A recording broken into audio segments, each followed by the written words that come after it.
బాప్తిసం అంటే ఏంటి? పాత జీవితాన్ని సమాధి చేసి క్రీస్తు యేసునందు నూతన సృష్టి కావాలి. పాతదైన పులిపిండి మీలో నుండి తొలగింపబడి క్రొత్త ముద్ద కావాలి. మళ్ళా శేషం ఎట్లా ఒప్పుకుంటానో వాక్యం ఒప్పుకోదే.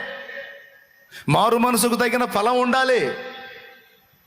విచ్చలవిడి జీవితంలో ఉంటాను, వచ్చి నీళ్లలో మునుగుతాను అంటే అది నీళ్లలో స్నానం అయింది కానీ బాప్తీసం కాదు.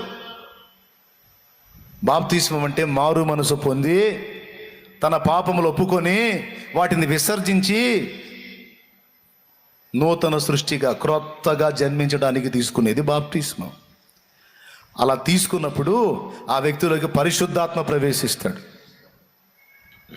పరిశుద్ధాత్మ వ్యక్తిని ఆవరిస్తాడు. ఇక ఆ వ్యక్తి పరిశుద్ధాత్మ నడిపింపు కిందకి వెళ్ళిపోతాడు.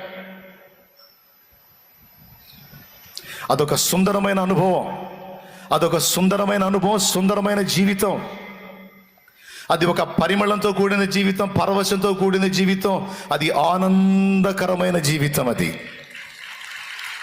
ఒరిజినల్గా మారు మనసు పొంది బాప్తిస్మం పొంది నాకు ఎవరున్నా లేకపోయినా నాకు యేసు చాలు అనుకునే జీవితం.